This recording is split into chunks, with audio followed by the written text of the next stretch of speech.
ಅಸ್ಸಲಾಮು ಅಲೈಕುಂ. ಇತರ ಎಲ್ಲರಿಗೂ ನಮಸ್ಕಾರ. ವೇದಿಕೆಯಲ್ಲಿರುವ ನಿಮ್ಮೆಲ್ಲರ ಪ್ರೀತಿಯ ಉಳ್ಳಾಲ ಕ್ಷೇತ್ರದ ಶಾಸಕರು, ರಾಜ್ಯದ ಸ್ಪೀಕರ್ ರವರು, ಯುಟಿ ಖಾದರ್ ಅವರೇ, ಅಧ್ಯಕ್ಷರೇ, ದರ್ಗಾ ಸಮಿತಿಯ ಇತರ ಎಲ್ಲ ನನ್ನ ಆತ್ಮೀಯ ಬಂಧುಗಳೇ, ಇಲ್ಲಿ ನಡೆದಿರತಕ್ಕಂಥ ಉಳ್ಳಾಳದ ಎಲ್ಲ ಹಿತೈಷಿ ಬಾಂಧವರೇ,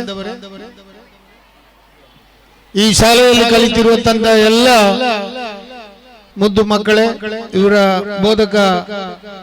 ಬೋಧಕೇತರ ವಿದ್ಯಾ ಕಲಿಸುವಂತ ಟೀಚರ್ಗಳೇ, ಈ ಒಂದು ಚಾರಿಟಬಲ್ ಟ್ರಸ್ಟ್ ನ 5 ವರ್ಷಗಳ ಕಾಲ ಉಪಾಧ್ಯಕ್ಷನಾಗಿ ಕೆಲಸ ಮಾಡುವ ಭಾಗ್ಯ ನನಗೆ ಸಿಕ್ಕಿತ್ತು. ಆ ಸಮಯದಲ್ಲಿ ಅನೇಕ ಕಾರ್ಯಕ್ರಮಗಳನ್ನು ನಮ್ಮ ಅಧ್ಯಕ್ಷರಾದ ಮರ್ಹೂಮ್ ಇಬ್ರಾಹಿಂ ಹಾಜಿ ಅವರು ಮಾಡಿದ್ರು. ಈಗ ಈ ಬೃಹತ್ ಸಭೆ ಸಹಕಾರ ಕಾಣುವಾಗ ನನಗೂ ಕೂಡ ತುಂಬಾ ಸಂತೋಷ ಆಗ್ತಾ ಇದೆ. ನಾನು ಯಾವತ್ತೂ ಒಂದು ವಿಚಾರವನ್ನು ಹೇಳುವುದುಂಟು. ಸೈಯದ್ ಮದನಿ ದರ್ಗಾ ಸಂಸ್ಥೆ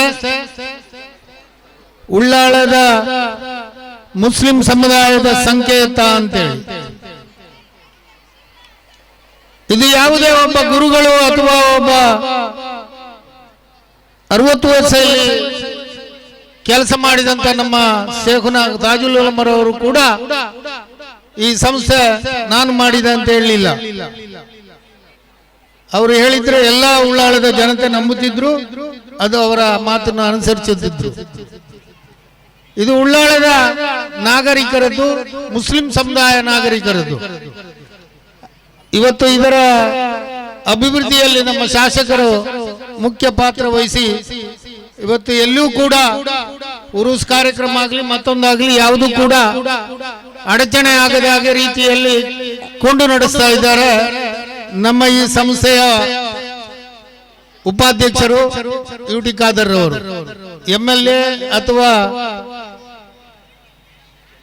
ಸ್ಪೀಕರ್ಗಿಂತ ಮಿಗಿಲಾದ ಪರ್ಮನೆಂಟ್ ಉಳ್ಳಾಳದ ಮುಸ್ಲಿಂ ಸಮುದಾಯದ MLA ಆದರೆ ಅವ ಉಳ್ಳಾಳದಕ್ಕೆ ಉಪಾಧ್ಯಕ್ಷ. ಅದು ಯುಟಿ ಖಾದರ್ ಮಾತ್ರ ಅಲ್ಲ, ಅವರ ತಂದೆಯವರು ಕೂಡ ಇಲ್ಲಿ ಉಪಾಧ್ಯಕ್ಷರಾಗಿದ್ರು. ಹಾಗಾಗಿ ಇದರ ಜವಾಬ್ದಾರಿ ಕೂಡ ಅವರದು, ಅವರು ಮಾಡ್ತಾ ಇದ್ದಾರೆ. ಅವರಿಗೆ ಉತ್ತಮ ಭವಿಷ್ಯ ದೇವರು ಈಗಾಗಲೇ ಕೊಟ್ಟಿದ್ದಾನೆ. ಇನ್ನು ಮುಂದಕ್ಕೂ ಕೂಡ ನಮ್ಮ KMK ಮಂಜನಾಡಿ ಹೇಳಿದಾಗೆ ಅವರಿಗೆ ಉತ್ತರೋತ್ತರ ಅಭಿವೃದ್ಧಿ ಅಥವಾ ಮುಂದುವರಿಯುವ ಭಾಗ್ಯ ದೇವರು ಕರುಣಿಸಲಿ ಅಂತ ಹೇಳಿ ನನ್ನ ಮಾತನ್ನು ಮುಗಿಸ್ತೇನೆ. ಜೈ ಅಸ್ಸಲಾಮು ಅಲೈಕುಂ, ಜೈ ಹಿಂದ್.